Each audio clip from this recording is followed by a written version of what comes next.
Hey guys, have you ever thought about starting your own podcast? Well, when I made this decision to start my podcast, I did a lot of research and I wanted to figure out the best, most efficient way to do that, especially because I obviously wanted to monetize it and wanted to get as much information as I could to do so, as well as the easiest way possible. The answer to every one of my questions I found very easily with Anchor. Anchor is a one-stop shop for recording, hosting, distributing, and monetizing your podcast.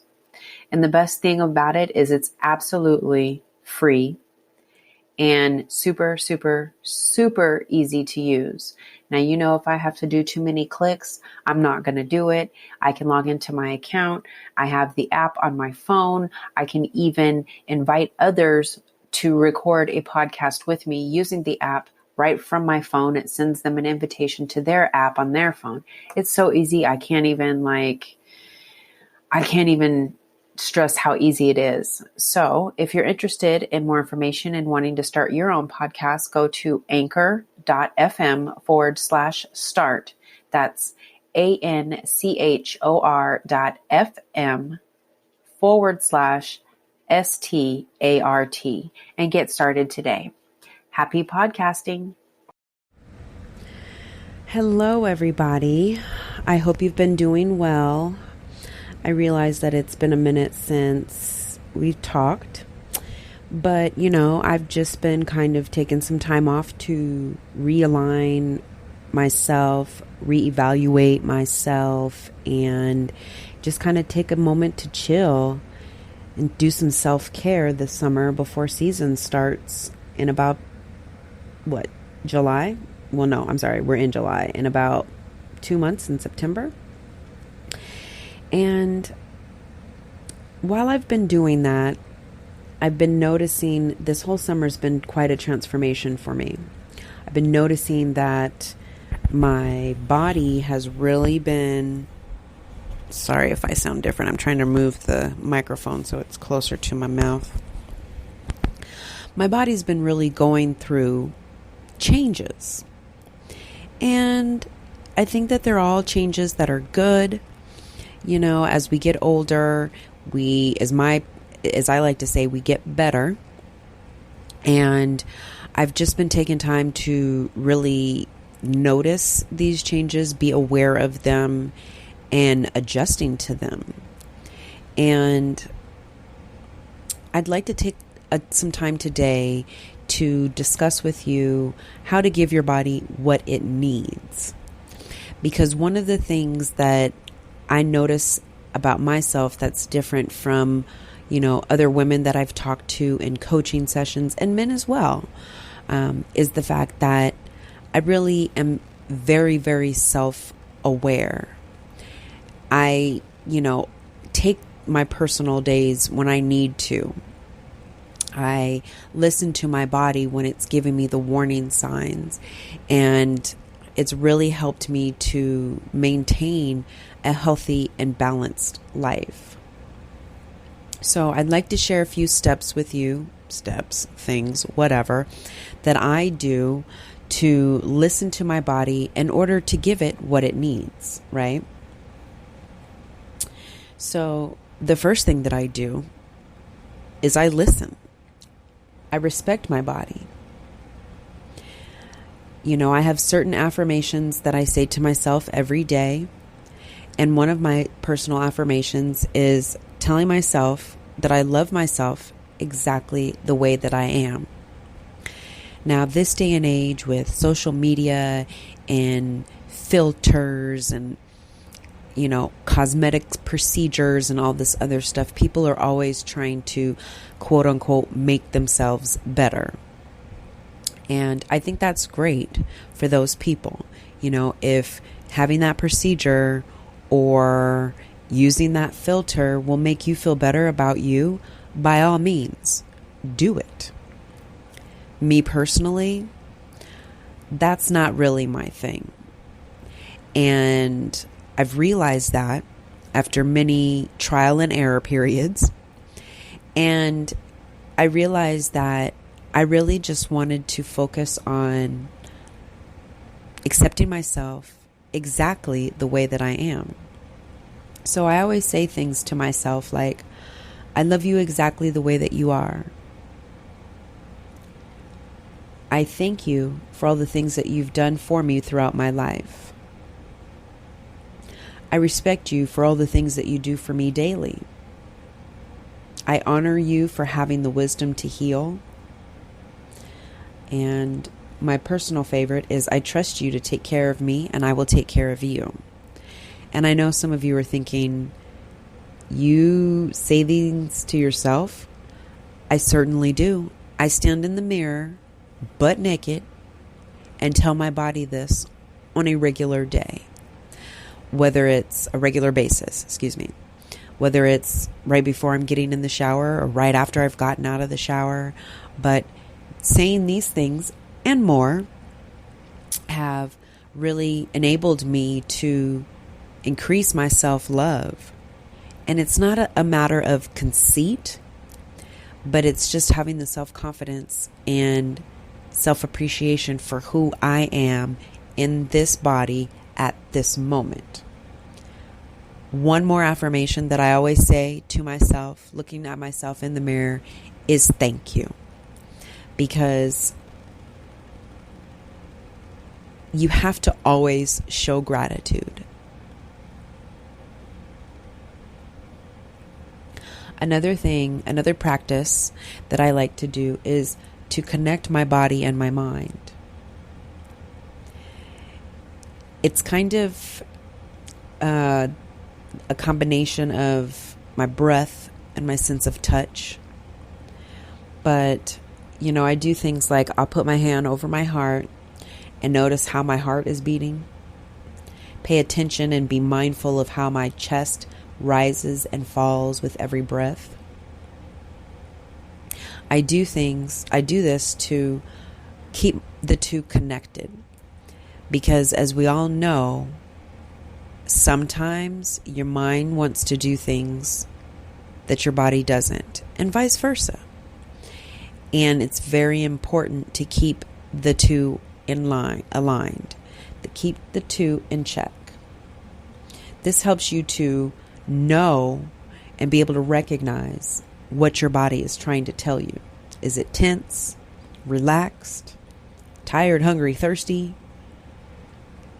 Connecting the two will help you to recognize everything that's going on with your body and enable you to ask your body what it needs in that moment, which is my third thing. I suffer from anxiety. So often I will ask my body what it needs in that moment of an anxiety attack. Maybe I need to pull my shoulders away from my ears. People hear me saying that all the time. And it's like when I get super tense, it really does feel like my shoulders are in my ears. And that's one of the things that, that I recognize as a sign of an anxiety attack. My body is telling me that it's feeling anxious and I need to try some kind of breathing technique, or I need to meditate. Meditation is my go-to. If my body is hungry, is it hungry because I really need to eat and provide it nourishment? Or is it hungry because I love to eat and I'm, walking through some place that has food and I just happen to see it? If I'm thirsty, I obviously need to take a drink of water.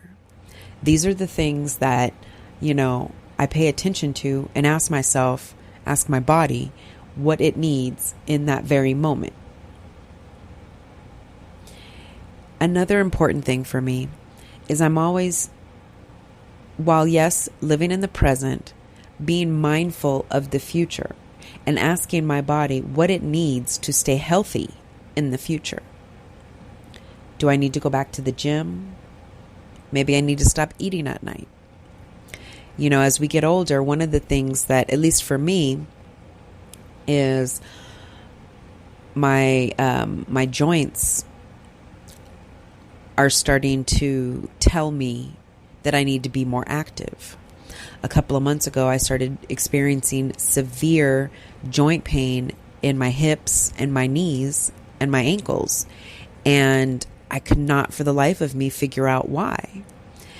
And I don't really usually practice Western medicine.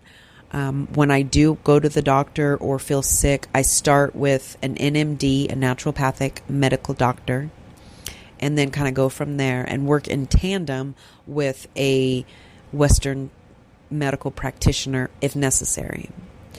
But one of the things that I realized doing my research, talking to my NMD, my herbalist, etc., is that as we get older, it's very important to stay active. And I had taken a little hiatus from events, and my body was like, what the hell? Because I went from being super active, working at least 10 hours a day, working 14 to 17 hours a day on event days, to sitting behind a desk at home looking at a computer screen. And I could, I tried many things. I don't like taking pills. So, me taking ibuprofen or Aleve or anything like that, it's kind of not out of the question for me, because let's be real, when we need that quick fix, those are your go-tos. But I did that a couple of times and then was like, I don't really want to continue this. I don't want it to be a regular thing. So I need to find a long-term solution to stay healthy in the future. And luckily, my NMD is a very good friend of mine. I love her to death. And she was like, not for nothing, girl, but you are getting older. I know that you like to say you don't get older, you get better. But truth be told, you are getting older. And I mean, come on, honey. Why do you think old people walk so much? Why do you think you see so many old people going to yoga? And no disrespect to any old people, but that's, what she said to me. And she's very blunt. And it was like, oh, that makes sense. Because as you get older, things like arthritis and joint pains and things like that become more prevalent. And especially because I had tendinitis very bad when I was younger from running track, it's now starting to catch up to me because I'm not as active as I used to be. So now, every single day, I walk at least 3 to 5 miles. And in order for me to stay motivated to do that, I will use, different reward techniques. I love purses. Love. I can't say enough about how much I love purses. And so they're always a reward for me. But you as the individual, you have to pick a reward that works best for you. So for me, after a month, if I can walk at least 3 miles every single day, weekends included, I will reward myself with a new purse or a new wallet or what have you. A lot of times I go to the mall because it helps me not only stay motivated because I'm in the mall, right? And I'm seeing all of these beautiful purses, shoes, clothes, whatever, but I'm also walking. So it's kind of, killing 2 birds with 1 stone. But, that's one of the things that my body was telling me, like, you need to be more active. And once I started to pay attention to that and started to notice the change in my lifestyle, I was like, oh, luckily I have rejoined event planning and am, really looking forward to a busy upcoming holiday season, which will then increase my activity level because them 17-hour days are spent, primarily on my feet, which, will be a good thing for me. It'll get my body back to where it was and help to maintain it for a healthy future. But you need to ask yourself, these things and pay attention to these things. Maybe you're not getting, enough sleep and you're waking up tired every morning. So maybe that's your body's way of telling you need to get a new mattress, or you need to schedule a massage. or whatever the case may be, you have to take the time to really ask your body what it needs to stay healthy in the future. It's funny because I always tell people, with regards to my hair, I'm a very, very low maintenance female. And what I mean by that is I keep my hair short and a little pixie cut so I don't have to comb it very often. And I, for the most part, in my personal social life, I am a jeans and t-shirt type of chick, or, pants and a t-shirt, or in the summer times, a quick little sundress and some sandals. I don't do a whole lot to get dressed, to get ready, quote unquote. I don't wear a whole lot of makeup. I'm very low maintenance. And I always refer to my hair because people, I get compliments on my hair and I'm like, oh, thank you. And women and men have asked me, what I do to maintain it, etc. How long does it take me to do it? And I always tell them, listen, all I do is keep it healthy.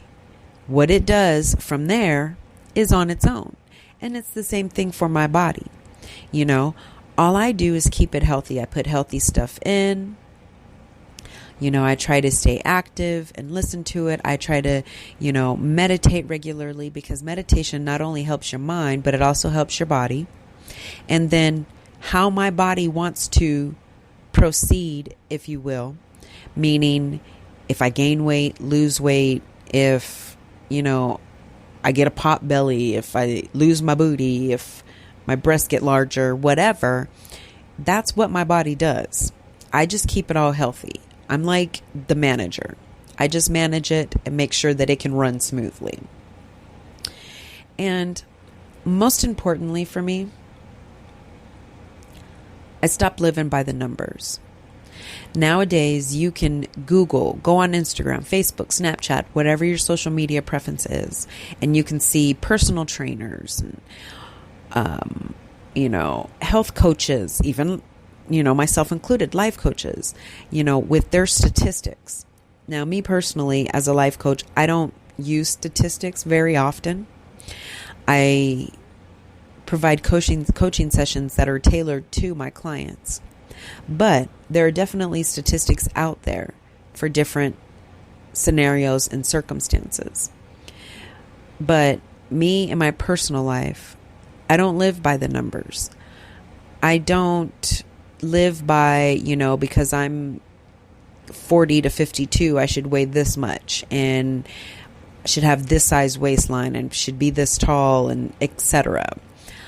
I live in accordance to what is best for me.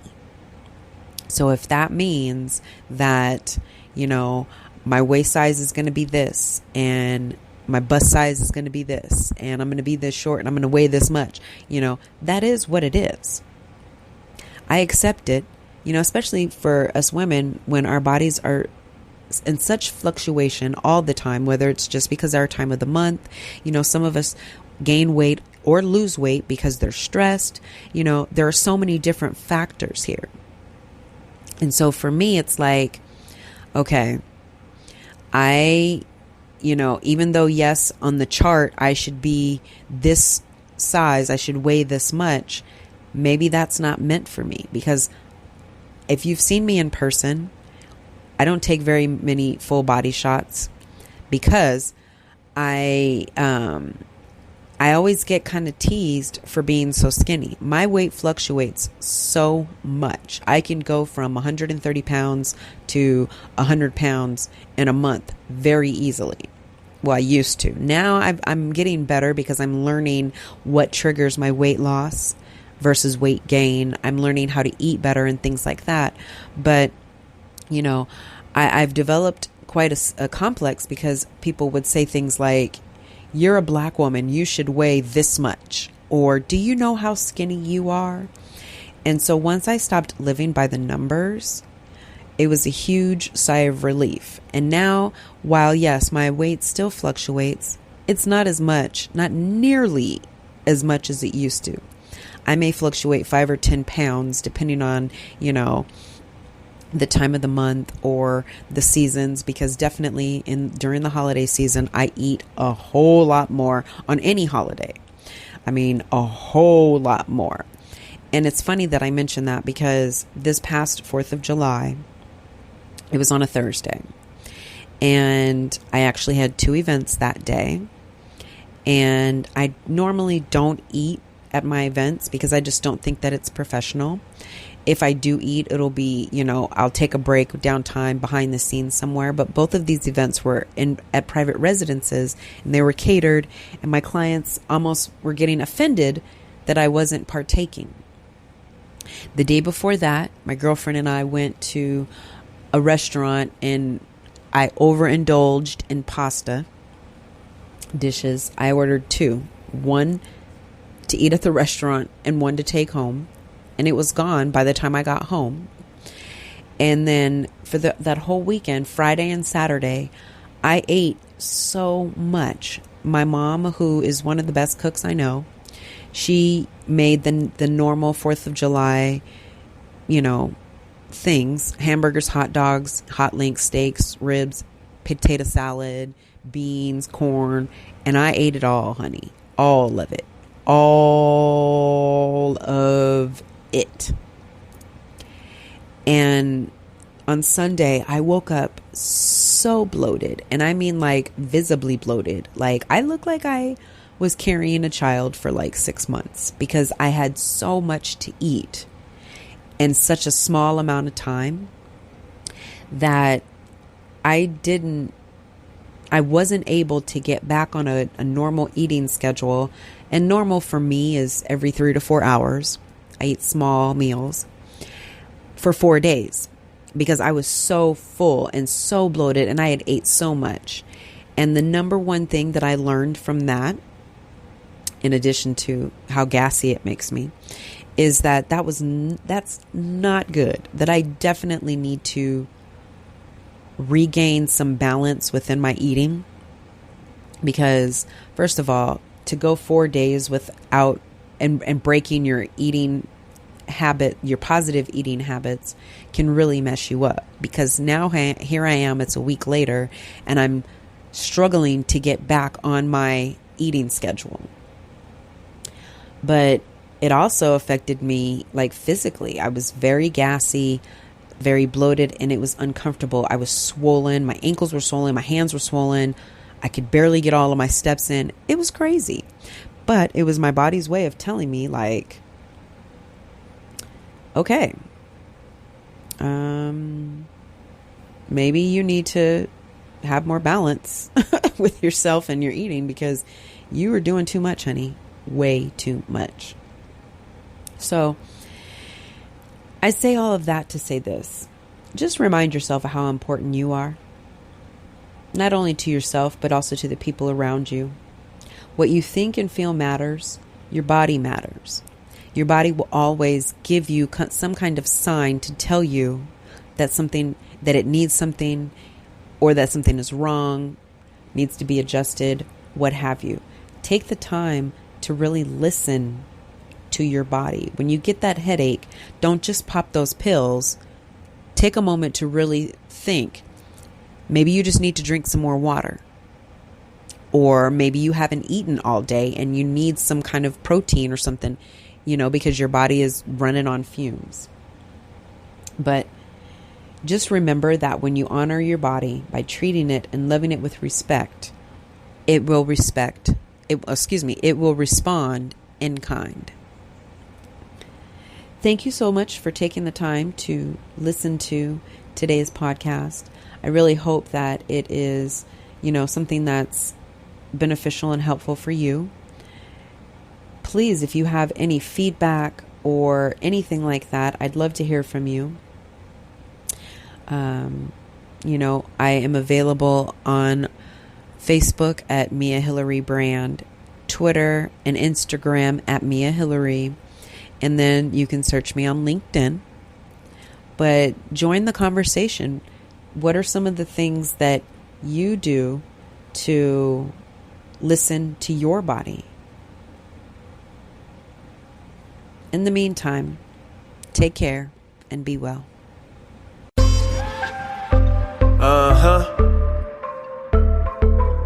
Mia X-Ho. What's up, mommy? Hello. To miss me alive, came to laugh and learn how she live her best life. Became the change in the world she wanna see. Practicing Buddha, she don't even see her enemy. Her XO zodiac sign is Gemini. She highly volatile and calm at the same time. The world for what it really is, through the eyes of the twins. Mia XO zodiac sign is Gemini. She highly volatile and calm at the same time. Highly volatile and calm at the same time. She highly volatile and calm at the same time. Highly volatile and calm at the same time. Highly volatile and calm at the same time. Highly volatile and calm at the same time.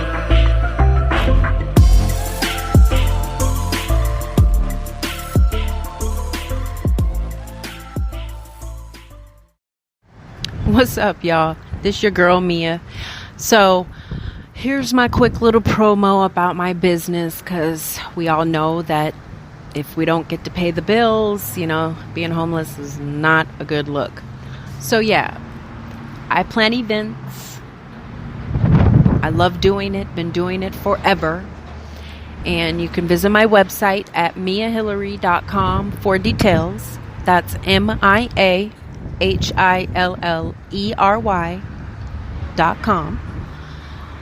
Visit my website. You can also subscribe to my podcasts, YouTube channel, and blog there. Schedule a free consultation and get a lot of fun information about who I am and, get to know me a little bit. All right. Visit my website, miahillary.com. Thanks, guys.